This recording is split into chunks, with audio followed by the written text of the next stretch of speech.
দ্বিতীয়বারের মতো বিবাহ বন্ধনে আবদ্ধ হলো মীরা। এবার নিজের বিয়েতে চমক ছিল অনাথ আশ্রমের সকলে। তাদের দেখে মীরা আবেগে আপ্লুত হয়ে গেল। চিরচেনা এই মুখ বছর দুয়েক আগেই ছেড়ে চলে এসেছিল। এই প্রথম দেখলো তাদের। আবার নজর গেল অনাথ আশ্রম দেখে রাখা মানুষদের উপর। সবাই আছে, শুধু একজন বাদে।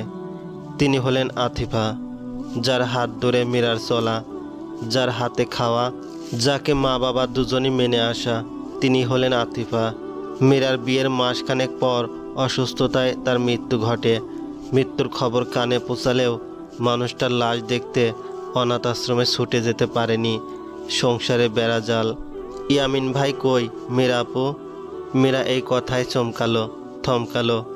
আদ্রিক পাশেই ছিল এই কথায়। আর চোখে তাকালো। শুধু আদ্রিক কিনা, পরিবারের সবাই পাশে ছিল।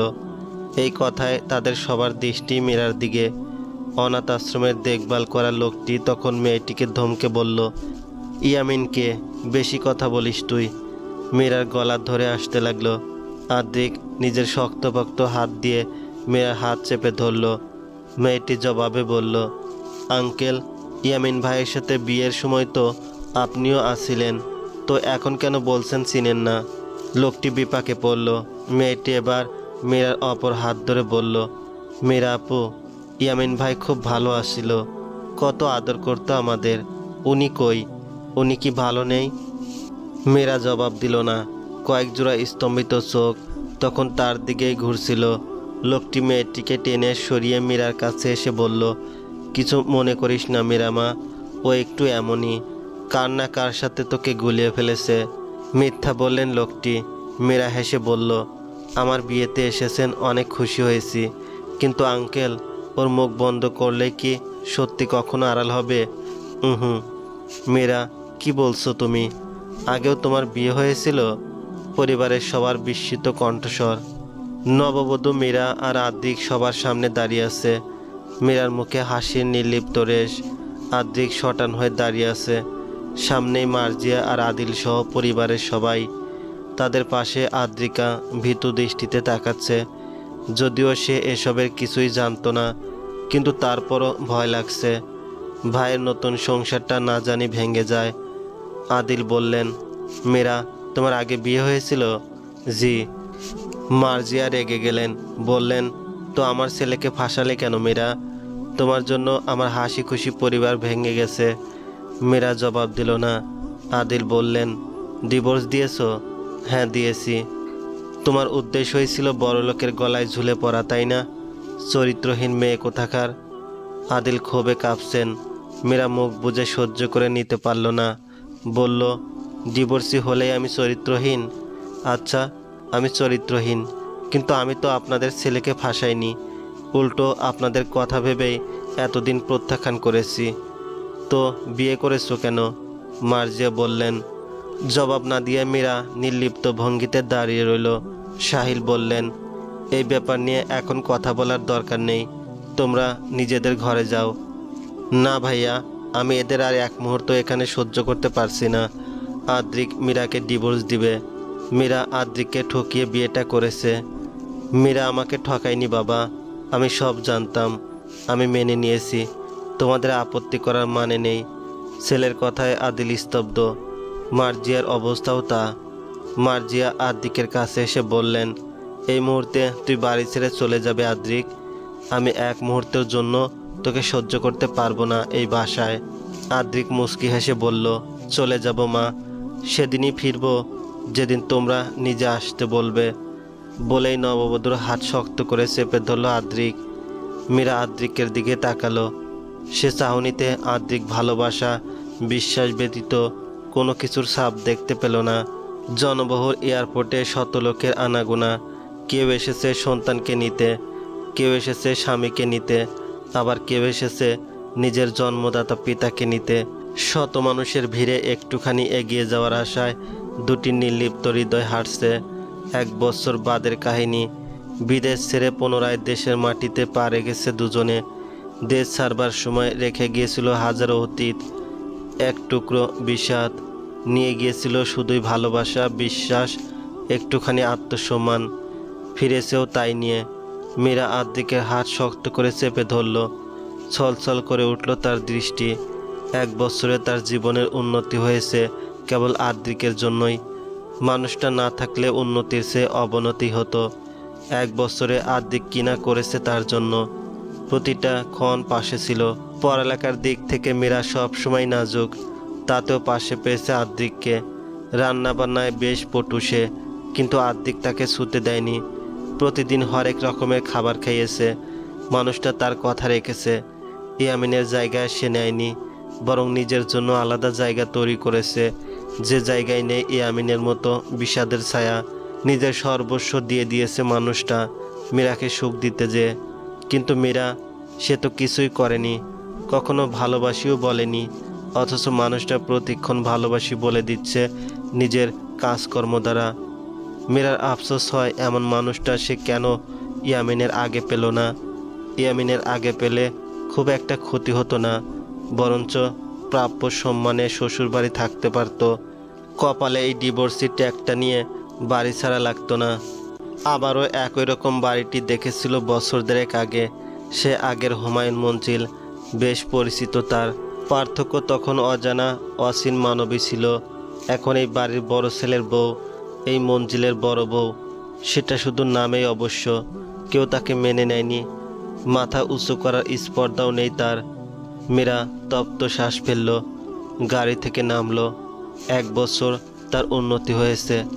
হ্যাংলা পাতলা শরীর থেকে হালকা মোটা তাজায় রূপান্তরিত হয়েছে। গায়ের রং উজ্জ্বল হয়েছে। এতে বোঝা যায় কতটা যত্নে আরামে কেটেছে তার জীবন এই 1 বছরে। কিন্তু তার কি এসব চাই? শুধুই তো চাই একটা পরিবার, মা বাবা, স্বামীর ভালোবাসা। স্বামীর অসীম ভালোবাসা পেলেও পরিবার আর মা বাবার ভালোবাসা না পাওয়ার আফসোস মীরার। ধ্যান ভাঙল তখন যখন আদ্রিক মীরার কাঁধে হাত রাখল, গম্ভীর দৃষ্টিতে তাকালো তার দিকে। মীরা নির্লিপ্ত ভঙ্গিতে দরজার সামনে দাঁড়ালো। বিয়ের সাজে সজ্জিত বাড়ি হবেই না কেন? অনন্ত হুমায়ুনের আদরে যে অন্তির বিয়ে আজ, যে কিনা গত 4 বছর ধরে বিদেশে ছিল, কয়েক মাস আগেই হয়তো দেশে ফিরেছে। তার বিয়ে, সেই উপলক্ষে এই দেশে তাদের আসা। অনন্ত হুমায়ুন খুব কান্নাকাটি করে আনিয়েছেন, নয়তো আদ্রিক কখনো আসতোই না। কঠিন মন তার গলে তখনই গিয়েছে যখন অনন্ত হুমায়ুন বলল, মার্জিয়া ভাবি মৃত্যুর পথযাত্রী আদ্রিক। তার অবস্থা এতই খারাপ যে কোনো নিদ্রায় সে আমাদের ছেড়ে দেবে। তুই আস, অভিমান আত্মসম্মান নিয়ে থাকিস না। মা মরে গেলে পাবি না আর, তখন বুকে হাহাকার নিয়ে বাঁচতে হবে। পারবি তো? তখন আদ্রিক জবাবে বলতে পারেনি। এই মা বাবা আজীবন নিজের সম্মান ভেবে গিয়েছে, কিন্তু কখনোই বোঝেনি নিজের সন্তানদের মন ইচ্ছা। আমি কখনোই অভিমান করে বের হতাম না যদি সেদিন আমার ইচ্ছাকে না হত্যা করা হতো। আমার সামনেই আমার সদ্য বিবাহিত স্ত্রীকে চরিত্রহীন উপাধি দেওয়া না হতো। তাকে দেওয়া প্রত্যেকটা আঘাত তীরের মতো আমার বুকে বিঁধেছে, তবুও টু শব্দ করিনি।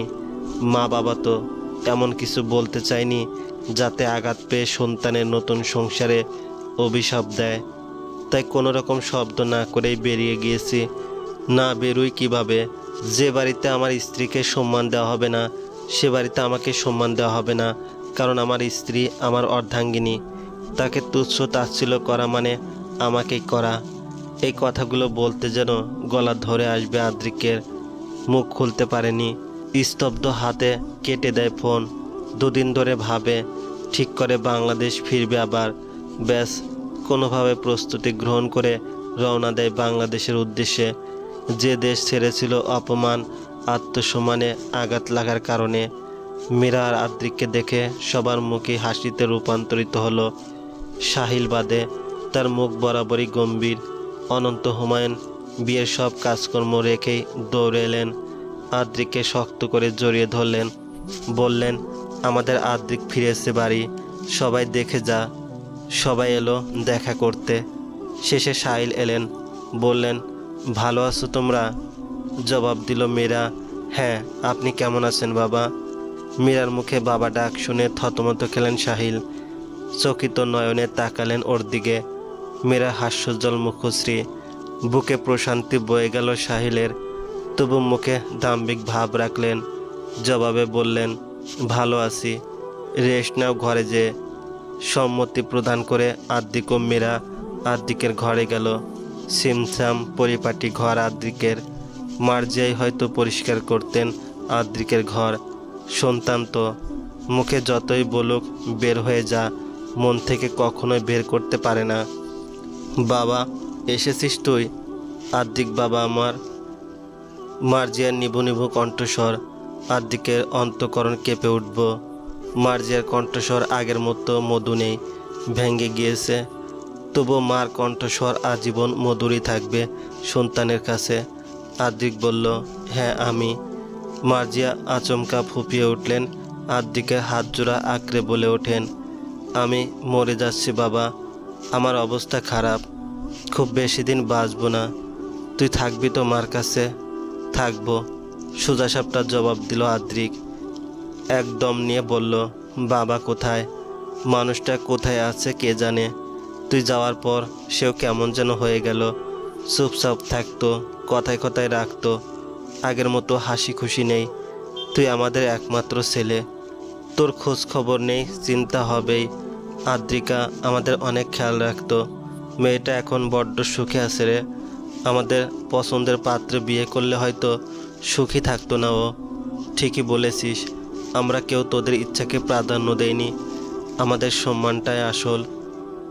এই দেখ, সম্মান বাঁচাতে তোদের হারাতে বসেছিলাম। বলেই থামলেন মার্জিয়া।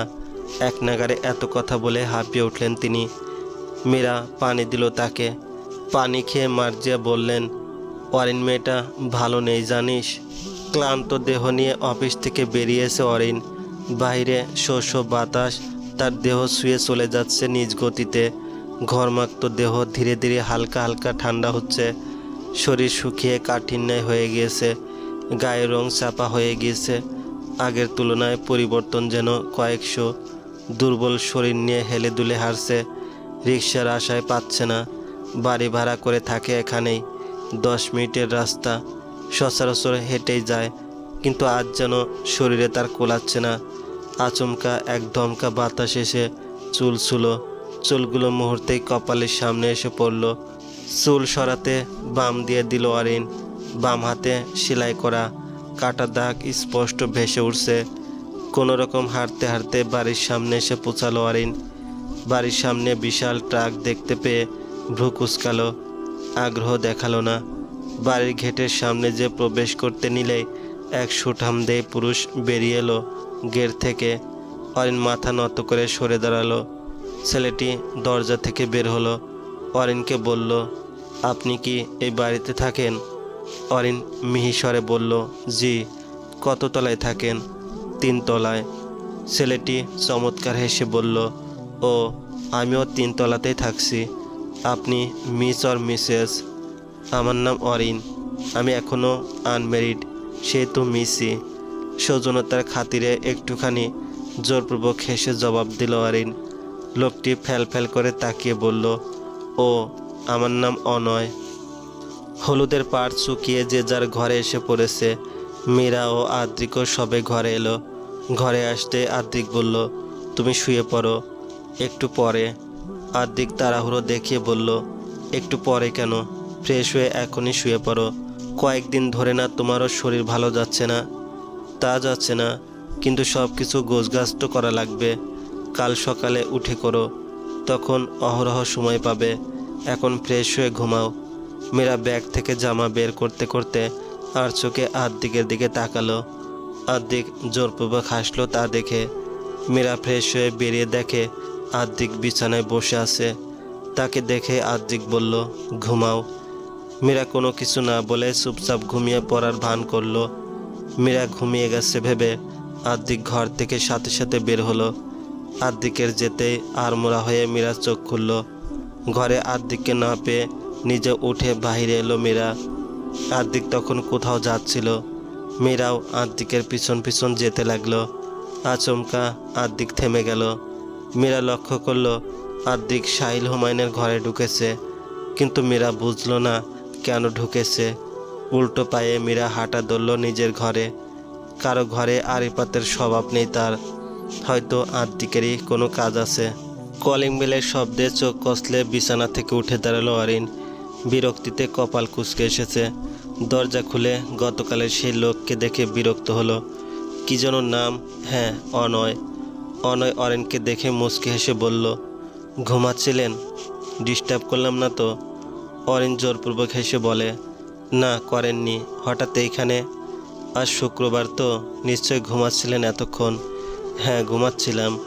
ও তাহলে তো ডিস্টার্ব করলামই। মিথ্যা বললেন কেন? অরিন দাঁতে দাঁত চেপে বলল, আপনি ভিতরে আসুন। বাকি কথা কি এখানে দাঁড়িয়েই করবেন? অনয় জুতো খুলে ঘরে প্রবেশ করলো। দুরুম বিশিষ্ট ফ্ল্যাট, পরিপাটি সুন্দর করে আশপাশ সাজিয়ে রেখেছে অরিন।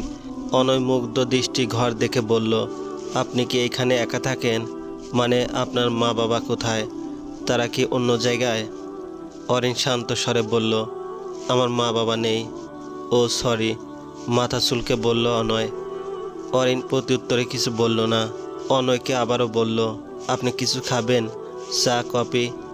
জি কফি। অ্যাকচুয়ালি আমি কফি চাইতে এসেছিলাম। নতুন উঠেছি তো, এখনও এত জিনিস অযথা কিনিনি। গতকাল ভেবেছিলাম বের হব, পরে আর বের হওয়া হয়নি। আজ সকালে ঘুম থেকে উঠে মনে হলো কফি ছাড়া চলবে না। নিচে যেতেও মন চাচ্ছিল না, তাই ভাবলাম প্রতিবেশী থাকতে নিচে যাওয়া লাগে না। জি জি, আপনি বসুন, আমি কফি আনছি এক্ষুনি। আপনি যদি বানিয়ে আনেন বেটার হয়। নিজের হাতেরটা খেতে খেতে আমি বোরিং ফিল করছি। নতুন হাতের স্বাদ পেলে মন্দ হয় না। অরিন একটু হেসে রান্নাঘরে গেল কফি বানাতে। সাত সকালে উঠে কাজ করতে ইচ্ছে করছে না, কিন্তু না পেরেও উপায় নেই। লোকটি সোজাসুজি বলেছে তার হাতের কফি খেতে চায় না। মুখের উপর না করলে অভদ্রতা দেখায় বিদায় বাধ্য হয়ে এসেছে, নয়তো কফির প্যাকেট ধরিয়ে বিদায় করত। বাংলাদেশে আসার 1 মাস হয়ে গিয়েছে। সব কিছুই স্বাভাবিকভাবে কাটছে, যদিও মীরার কাছে কেউ তেমন মিশে না। সুযোগ পেলেও কথা শোনাতে ছাড়ে না, কিন্তু মার্জে বেগম বাঁচায় তাকে। হয়তো তিনি মেনে নিয়েছেন এই সম্পর্ক, না মেনে নিয়েই বা উপায় কি? সবাই থাকা সত্ত্বেও 24 ঘন্টায় মীরা সেবা যত্ন করে ওনাকে সুস্থ করে তুলছে, অথচ তার নিজের শরীরে 1 মাস যাবৎ ঠিক যাচ্ছে না। আদ্রিক একদিন মীরাকে বলেই দিয়েছিল, মীরা তোমার শরীরও তো খারাপ, এত কাজ করো না, আরও অসুস্থ হয়ে পড়বে তুমি। মার সেবা করার জন্য আমি তো আছি, বাড়ি কাজে সাহায্য করার জন্য সাইদুন খালাও আছে। মীরা জবাব দেয়নি আদ্রিকের কথায়। আদিলও তাই বলেছিল তাকে। মীরা তার কথা শোনেনি। অবাক বিষয়, ধীরে ধীরে আদিলও তাকে মেনে নিতে শুরু করেছে। গম্ভীরভাবে কথা বললেও কথাগুলো থাকে কোমল। মীরা রান্না করেছে নিজ হাতে সবার জন্য। 1 মাসে হয়তো প্রথমবারই এই বাড়িতে নিজ হাতে রান্না করেছে। অনেকবারই চেয়েছিল নিজে রান্না করতে, সুযোগ হয়নি রান্না করার। সেই ইচ্ছা আজ পূরণ করলো। গোসল শেষে বাথরুম থেকে বেরিয়ে এলো মীরা। মাথা আচমকায় ঘুরিয়ে উঠল। নতুন নয়, গতকাল থেকে হঠাৎ মাথা ঘুরিয়ে উঠছে তার। এর কারণ হিসেবে সে ভেবে নিয়েছে ইদানিং তেমন একটা না খাওয়ায় দুর্বলতা এসে শরীরে ভর করেছে, তার জন্য মাথা ঘুরাচ্ছে। এই ভাবতে ভাবতেই মীরার মাথা আবারও ঘোরালো। চোখের সামনেই সব কিছু অন্ধকার দেখতে লাগলো। মনে হতে লাগলো আজই পৃথিবীর শেষ দিন। সাইদুন তখন সেই ঘর হয়ে যাচ্ছিল। দরজা বেরিয়ে থাকায় হালকা উকি মারতেই মীরাকে পড়ে থাকতে দেখে চিৎকার করে বলে উঠল, হায় হায় হায়, মীরা ভাবি মইরা গেছে। খালা খালু সবাই কই? আদ্রিক ভাই? অনয়ের বিরক্ত করা দিন দিন বেড়েই যাচ্ছে। অরিন অনয়ের কাজকর্মে বিরক্ত। বলা নেই কওয়া নেই, অনয় হুটহাট তার বাড়ির সামনে আসে, আবার হুটহাট তার জন্য খাবার নিয়ে আসে, আবার হুট করেই তাকে উপহার দেয়, যেমন চুড়ি, পায়েল ইত্যাদি। বিরক্ত হয়ে প্রথমে না করলেও অনয় জোর করে ধরিয়ে দেয়। সৌজন্যতার খাতিরে ভদ্র ব্যবহার করতেই হয়, নয়তো আচ্ছা মতো কথা শুনিয়ে ফেরত দিত। বিরক্ত হলেও কেন যেন মনের মাঝে প্রশান্তি আসে। মাঝে মাঝে অনয় বিরক্ত না করলেও কেন যেন মন ছটফট করে, মন উতলা হয়ে আসে। এমন হওয়ার কারণ অরিন জানে। আদ্রিকের প্রেম যেদিন থেকে পড়ল সেদিন থেকেই যেন তার মন ছটফট করত। বন্ধু ছিল আদ্রিক, সেই তো আদ্রিকের সাথেই সবসময় চলাফেরা করতে হতো। আদ্রিকের প্রতিটি পদক্ষেপও যেন তার হৃদয়ের গতি বাড়িয়ে দিত। প্রথম প্রেম ছিল বলে, কিন্তু অনয়ের ক্ষেত্রে এমন হয় কেন? সে কি তবে অনয়ের প্রেমে পড়েছে? না, এমনটা হবে কেন? অনয় হয়তো প্রতিবেশী বলে এমন করে, তারও এগুলো সেই হিসেবেই নেওয়া উচিত। এইসব দুষ্টমি বাদরামিগুলো অন্যভাবে নিলে দিন শেষে সেই কষ্ট পাবে, আর চায় না সে কষ্ট পেতে। অরিন, আজ আমার সাথে ঘুরতে যাবে? অনয়ের কথায় অরিনের ধ্যান ভাঙে। একটু আগেই অনয় এসেছে তার ফ্ল্যাটে। ছেলেটা বলা নেই কওয়া নেই চলে আসে হুটহাট। জিজ্ঞেস করলে বলে তার মর্জি কিনা। অরিন অনয়কে জিজ্ঞেস করলো, কেন যাব? আরে জানোই তো আমি এখানে নতুন, চিনিও না কিছু, তাই চাচ্ছিলাম তোমাকে নিয়ে ঘুরতে যাব। তো আপনি আপনার কোনো বন্ধু বান্ধবী বা গার্লফ্রেন্ডকে নিয়ে যান, প্রতিবেশীকে কেন? অনয় মনমরা হয়ে বলে, আমার কোনো বন্ধু নেই, না আছে বান্ধবী আর না আছে গার্লফ্রেন্ড, তাই তো চাচ্ছি প্রতিবেশী সুন্দর মেয়েটিকে নিতে। গার্লফ্রেন্ড শব্দটা টেনে বলায় খিলখিল করে হেসে উঠল অরিন। অনয় মুগ্ধ অপলক দৃষ্টিতে তাকিয়ে রইল সেই হাসির দিকে। হাসিটা তার ভীষণ পছন্দের, অথচ মেয়েটা হাসতেই জানে না যেন। মাঝে মাঝে খুব খারাপ লাগে অনয়ের, যখন অরিন তার প্রতি বিরক্ত হয়। আচ্ছা, 1 মাসে কি মেয়েটার মনে তার প্রতি কোনো অনুভূতি হয়নি? মেয়েরা নাকি এইসব উপহার অনেক পছন্দ করে। হুটহাট বেড়াতে নিয়ে যাওয়া, খাওয়ানো, এইগুলো মেয়েদের পছন্দের শীর্ষে। আর যারা এগুলো দেয় তাদেরও নাকি মেয়েরা পছন্দ করে। তাহলে কেন অরিন করে না? নাকি অরিন অন্য মেয়েদের মতো না? অরিনের কি কোনো অতীত আছে যার জন্য সে ছেলেদের সাথে মিশেও না তেমন, আবার কথাও বলে না? থাকতেই পারে, সে তো অরিনকে ভালোবাসে। তো অরিনের অতীত দিয়ে তার কিছু আসে যায় না। সে অরিনকে বর্তমানে ভবিষ্যতে ভালোবাসবে। অতীতে ভালোবাসার সাধ্য থাকলে অতীতেও ভালোবাসতো। গেলে মন্দ হয় না। আমারও কোনো বন্ধু নেই, আপনার সাথে গেলে বন্ধুর কমতিটাও পূরণ হবে অবশ্য। আমাকে তুমি বন্ধু মানো? অরিন গম্ভীর মুখে বলল, না, বন্ধুর মতো বলেছি। অনয় গুমরা মুখে বলল, ও সমস্যা নেই, বন্ধুর চেয়েও বেশি কিছু হব, বলে ঠোঁট টেনে হাসলো অনয়। অরিন জবাব দিবে তখন অনয় বলল, আচ্ছা আর কিছু বলো, তার আগেই বলে নেই আমি, আজ কিন্তু তুমি শাড়ি পরবে নীল রঙের, আর আমি পরবো নীল পাঞ্জাবি, তারপর দাঁড়িয়ে থাকবো একগুচ্ছ কদম হাতে নিয়ে। অরিন হকচকিয়ে গেল অয়নের কথায়। অনয় একগাল হেসে বলল, তুমি আমাকে বন্ধু না মানলেও আমি তোমাকে বান্ধবী মানি, বান্ধবীর সাথে মিলিয়ে পোশাক পরাই যায়। জবাবে অরিন জোরপূর্বক একটুখানি হাসল। হুমায়ুন মঞ্জিলে সবাই স্তব্ধ হয়ে আদ্রিকের রুমের ভিতর দাঁড়িয়েছে। অসুস্থ শরীর নিয়ে মার্জিয়া বেগমও দাঁড়িয়েছেন। সামনে ডাক্তার আর আদ্রিক চিন্তিত ভঙ্গিতে বসে আছে। ডাক্তার তখন হাসি হাসি মুখে বললেন, উনি মা হচ্ছেন, কংগ্রেচুলেশন। ডাক্তারের কথায় উপস্থিত সকলে চমকালো থমকালো। মার্জিয়ার চোখে পানি এসে পড়ল। সবাই হাঁ করে তাকিয়ে রইল।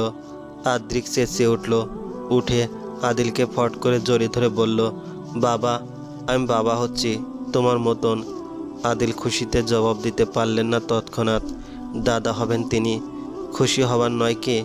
ধীরে ধীরে বললেন, আলহামদুলিল্লাহ, এখনই মিষ্টির ব্যবস্থা করছি, সবাইকে দিতে হবে তো।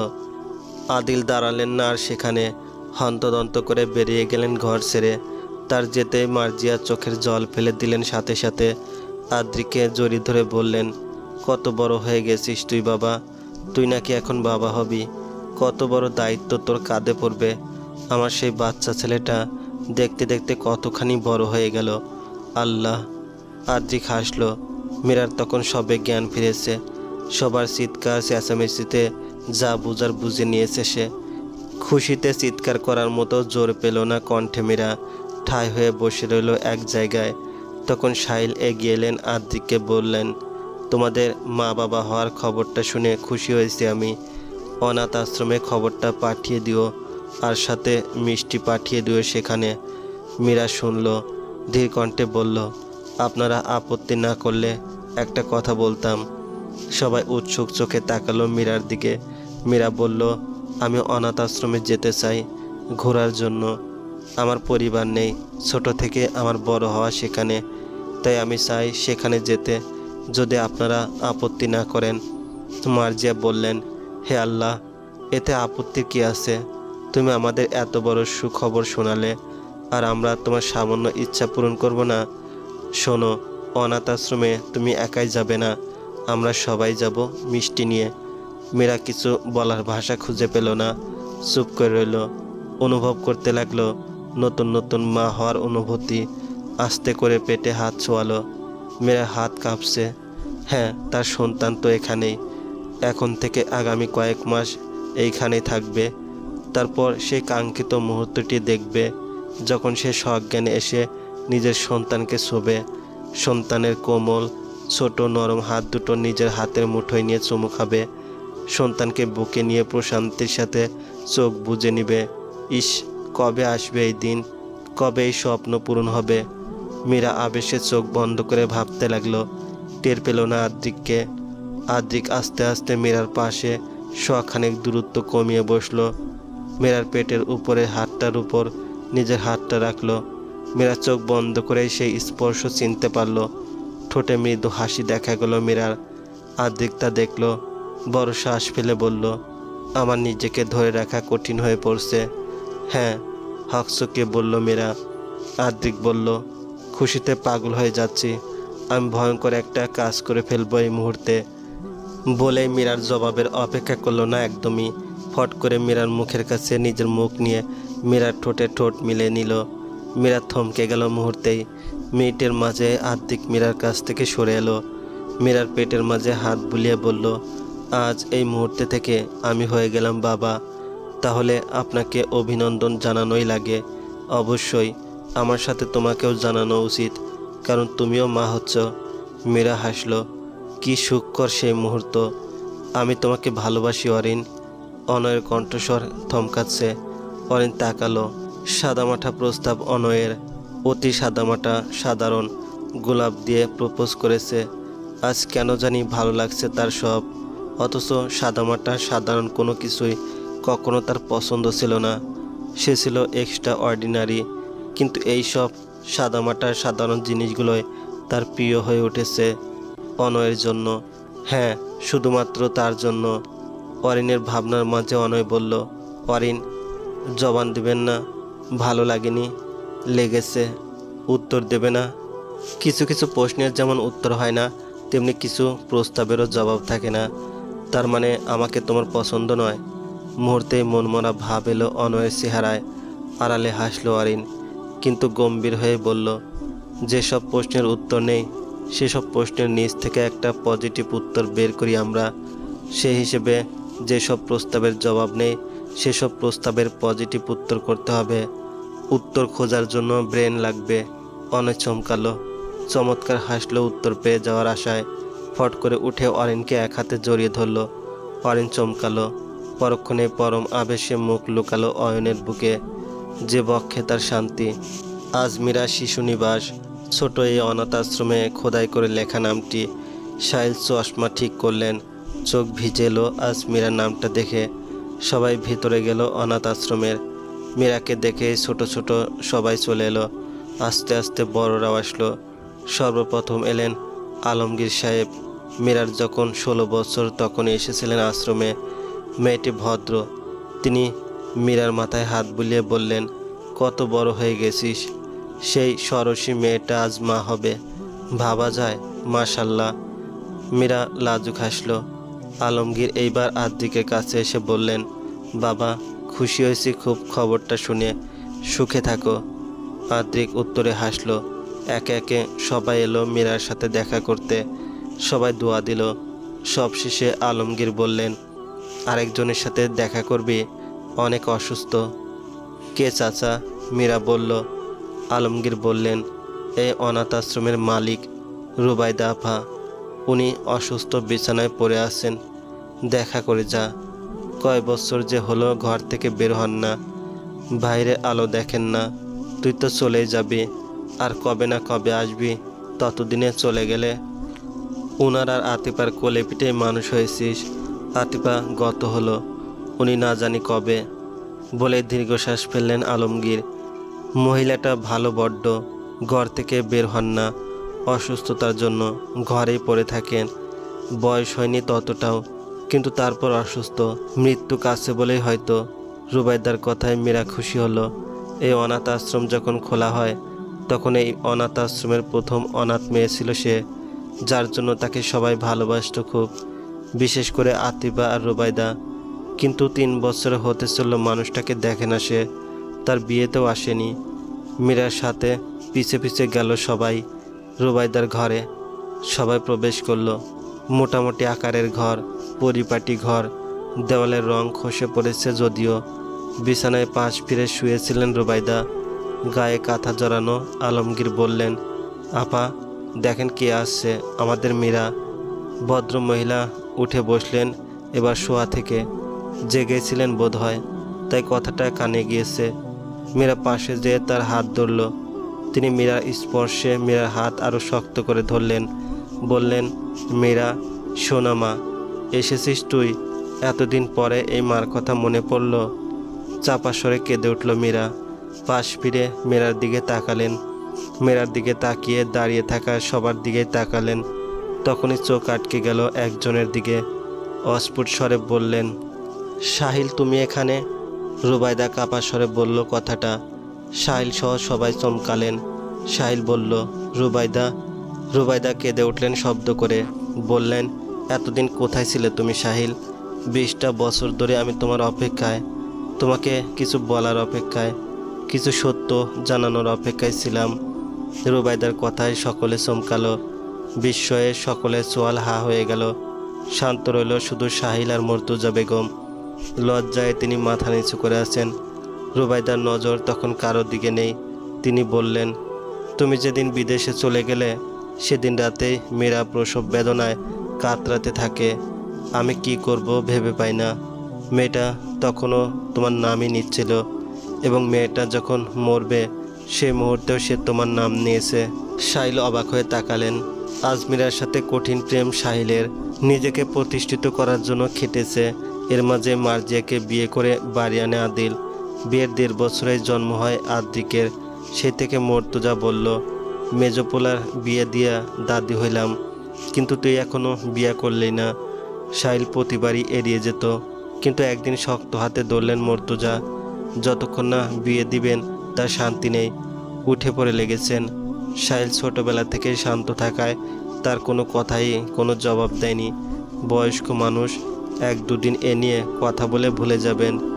কিন্তু মর্তুজা বেগম লেগে পড়লেন পাত্রী খোঁজার জন্য। পেয়েও গেলেন। সম্পর্কে সাহিলের খালাতো বোন ইতিনাম। মেয়েটা সুন্দর, সাহিলের সাথে মানাবে ভেবে সাহিলকে না জানিয়ে বিয়ে পাকা করে ফেলেন মর্তুজা। বিয়ের 1 সপ্তাহ আগে সাহিলকে তা জানালে সাহিল সরাসরি মানা করে দেয়। মর্তুজা বেগম নাসর বান্দা, তিনি বিয়ে দিয়েই ছাড়বেন। তখন সাহিল বলে, আমি এক মেয়েকে ভালোবাসি, বিয়ে করলে তাকেই করব। তুই যে আজমিরাকে ভালোবাসিস খুব ভালো কইরাই জানি। মায়াটা এতিম, ধন সম্পত্তি কিছু নাই, না আছে বাপ মা। এমন মায়ারে আমি পোলার বউ করমই না। কান্নাকার পাপের ফসল, আমি কেন কাঁদে নিব? মা। সাহিলকে পাত্তা দিলেন না মর্তুজা বেগম। বড় ছেলের বিয়ে দিয়ে ক্ষান্ত হবেন। প্রতিবেশীরা কী সব বলে তার ছেলেকে নিয়ে, সেসব শুনতে তার ভালো লাগে। হলুদের আগ অব্দিও মর্তুজাকে বুঝিয়ে আশার আলো দেখলেন না সাহিল। এমত অবস্থায় আজমিরাকে নিয়েও তিনি পালাতে পারবেন না। আজমিরাই পালাবে না, অথচ আজমিরার সাথে তিনি গোপনে বিবাহ করেছেন। আজ 1.5 বছর হতে চলল। আজমিরাকে বাড়ি তুললেও তাকে নানা বঞ্চনা সহ্য করতে হবে, যা তিনি চাইবেন না কখনো। কিন্তু আজমিরাকে তিনি হারাতে পারবেন না কিছুতেই। আজমিরাকে বারবার ফোন দিতে লাগলো সাহিল, উঠালো না আজমিরা। রাগে ফোন ভেঙে ফেলল সাহিল। আজমিরা ফোন উঠাচ্ছে না কেন? তখনই মর্তুজা বেগম এলেন। বললেন, আজমিরাকে ফোন দিয়ে লাভ নাই, ও একটা লোভী। 1 লাখ টাকার বিনিময়ে ও তোরে ছাড়ছে। স্তব্ধ সাহিল। মর্তুজা এই বলেই চলে গেলেন। সাহিল বন্ধুবান্ধব দিয়ে খোঁজ নেওয়ার চেষ্টা করলেন। সাহিলকে ছেড়ে কেন এখানে এলি মীরা? উনি তোকে খুব ভালোবাসে। আজমিরা কেঁদে উঠল বান্ধবী রুবাইদাকে জড়িয়ে। সাহিল আর আজমিরা সমবয়সী হওয়ায় দুজনেরই রুবাইদার সাথে খুব ভালো বন্ধুত্ব। আজমিরা কাঁদতে কাঁদতে বলল, সাহিলের জীবন নষ্ট হয়ে যাবে রুবু। কোথায় আমি আর কোথায় সাহিল? রুবাইদা শক্ত মুখে বলল, এসব ও প্রেম করার আগে ভাবতে পারলো না তোকে ঠকিয়েছে? ঠকায়নি ও, ওর মা চায়নি আমি তাদের বাড়ির বউ হই। আমাকে 1 লাখ টাকার বিনিময়ে চলে যেতে বলেছে, কিন্তু আমি টাকা নেইনি, সরে এসেছি। আমি এতিম হলেও আত্মসম্মানহীন নই। রুবাইদা অবাক হয়ে বলল, ওই মহিলা কে বলার? তার ছেলেই তো বিয়ে করেছে তোকে, আবার ওই মহিলা কোথা থেকে আসলো? ওর মা আমার চরিত্র নিয়ে প্রশ্ন তুলেছে, আমি নিজেকে আটকে রাখতে পারিনি, চলে এসেছি। তোর বাসায় থাকতে দিবি দয়া করে? আর কিছুর ব্যাখ্যা চাস? দিব। সাহিল তোকে ফোন দেয়নি? দিয়েছে, ব্লক দিয়েছি। তোরা বিবাহিত আজমিরা, ও আমাকে ছাড়াই সুখে থাকবে রুবু। আজমিরা, কিভাবে চলবি একা তুই? আজমিরার চোখে কান্নিসে জল এসে জমা হলো। অস্ফুট স্বরে বলল, আমি প্রেগনেন্ট রুবু, আমার পেটে সাহিলের সন্তান। আমি তাকে জানাতে পারিনি এই কথা। রুবাইদা চমকালো, সাথে সাথে ফোন হাতে নিল। ততক্ষণে বুঝি দেরি হয়ে গেল। সাহিল বিদেশে চলে গিয়েছে বিয়ের আগেই। চিঠি পায় মর্তুজা একটা, সেখানে লেখা, আমার মন নিয়ে ভাবনি, আমার ইচ্ছা নিয়ে ভাবনি, আমার ভালোবাসা নিয়ে ভাবনি, তাই আমিও ভাবিনি তোমার সম্মান নিয়ে। আজমিরা গর্ভবতী হওয়ার পর আমি সবসময় চেষ্টা করতাম যোগাযোগ করার সাহিলের সাথে, কিন্তু ভাগ্য খারাপ, পারিনি। এমন হতে হতে সেই কাঙ্ক্ষিত মুহূর্তটা চলে এলো। আজমিরা প্রসব বেদনায় যখন কাতরাচ্ছিল, তখন আমি চেষ্টা করেছি যোগাযোগের, পারিনি। আজমিরাকে হসপিটাল নিলাম। শেষবার ও আমাকে বলেছিল, আমার বাচ্চাটাকে দেখে রাখিস রুবু, আমি মরে গেলে আর আমার সাহিলের খোঁজ পেলে বলিস আমি তাকে বড্ড ভালোবাসি, মৃত্যুর পরেও বেঁচে যাব। বলে থামলো রুবাইদা। সবাই অবাক চোখে তাকিয়ে আছে। রুবাইদা সাহিলের দিকে তাকিয়ে আবার বলল, এটাই ছিল শেষবার কথা। বাচ্চা হলো, কোলে নিলাম, দেখা হলো না আজমিরার সাথে। ঘোষণা হলো সে মৃত্যুবরণ করেছে। কথাটা শুনে আমি থমকেছিলাম। তোমার পরিবারের সাথে যোগাযোগের চেষ্টা করেছি, পারিনি, তখনও ব্যর্থ হলাম। বাচ্চাটার নাম দিলাম আজমিরার সাথে মিলিয়ে মীরা। মীরার জন্মের পর থেকে আমি চেষ্টা করতাম যোগাযোগের জন্য, শুধুমাত্র সেই বাচ্চার জন্য। পারতাম না। তোমার পরিবার ফোন ধরলেও অপমান করে কেটে দিত। তারপর বাচ্চার মুখে চেয়ে ফোন দিতাম। তারপর মীরার দায়িত্ব নেই আমি। আমার ছোট বোন আতিফাকে নিয়ে একটা অনাথ আশ্রম খুলি আজমিরার নামে। বলেই রুবাইদা থামলো। সবাই এক ঝটকায় মীরার দিকে তাকালো। মীরা থম মেরে বসে আছে, তার মুখে রা নেই। যে আশায় এতদিন বেঁচে ছিল, সেই আশা আজ পূরণ হয়েছে। সাহিল মীরার দিকে তাকালেন, মীরার চোখে পানি। আদ্রিক বলল, এই জন্য দেশে আসার পর থেকে সাহিল আব্বু আজমিরা নামের এক মহিলার তল্লাশি করছিলেন, আমাকেও বলেছিলেন। সেই জন্যই রাতের বেলা আমি তার ঘরে গিয়েছিলাম জানাতে যে এই নামের মহিলা গত হয়েছেন 20 বছর আগে। সাহিল ভাঙ্গা কণ্ঠে বললেন, আমার মেয়ে মীরা। সাহিল এগিয়ে এলেন মীরার দিকে। আচমকা মীরাকে জড়িয়ে ধরে কেঁদে উঠলেন। তার কান্না দেখল সবাই। তিনি কাঁদেননি কখনো, আজকে কাঁদলেন মেয়েকে কাছে পেয়ে। মীরাও কাঁদল সাহিলকে জড়িয়ে ধরে। বাবা মেয়ের কান্না দেখল সবাই। আমার মেয়ে আমার এত কাছে থেকেও টের পাইনি আমি কেমন বাবা? মুর্তজা বেগম বললেন, আমাকে মাফ করে দিস তোরা, আমি অনেক পাপ করছি, যার জন্য ছেলেরাও হারাইছি। মাফ করে দিস আমারে, মাফ করে দিও রুবাইদা। 2 মাস পর রুবাইদাকে উন্নত চিকিৎসার জন্য হুমায়ুন মঞ্জিলে আনা হয়েছে। মীরার গর্ভাবস্থা এখন 4 মাস, পেট খানিকটা ফুলেছে। বাড়ির সবার সাথে সম্পর্ক খুব ভালো তার, বাড়ির বড় মেয়ে বলে কথা। রাতে বারান্দায় দাঁড়িয়েছিল মীরা, আদ্রিক পাশে এসে দাঁড়ালো তার। সযত্নে স্ত্রীকে এক হাতে জড়িয়ে ধরল। মীরা একগাল আলতো হাসলো আনমনে। আদ্রিক বলল, সম্পর্কে তুমি আমার বোন হও, আবার বউও। আপনার বাচ্চা আপনাকে বাবা নাকি মামা ডাকবে? আদ্রিক পরম চোখে তাকালে মীরা হেসে ওঠে। এরপর মীরা ফিসফিসে বলে, একটা কথা জানেন কি? আদ্রিক আপু আর আমার মাঝে কোনো সম্পর্কই ছিল না। আপু আমাকে শুধুই সাহায্য করেছে, জানি আমি, এমনকি বাড়ির সবাইও। কিভাবে? আদ্রিকাই বলেছে। ও, তোমার প্রাক্তনের আবার ডিভোর্স হয়েছে জানো? ইয়ামিনের প্রসঙ্গ উঠতেই চমকালো মীরা। জবাব দিল না দেখে আদ্রিক নিজেই বলল, শুনলাম ইয়ামিন সাহেবের স্ত্রী তার মাকে অনেক খাটাতেন, আবার অনেক টাকাও খরচ করতেন, এই জন্যই মূলত ডিভোর্স হয়েছে। ইয়ামিন সাহেব আর তার মা এখন অনেক আফসোস করে তোমাকে হারিয়ে। ও প্রতারণার ফল সবসময় প্রতারণায় থাকে। আদ্রিক ঝট করে হাঁটু গেড়ে বসে পড়ল বারান্দায়। মীরার পেটে দীর্ঘ চুমু এঁকে বলল, হুশ, অতীত নিয়ে কোনো কথা বলো না।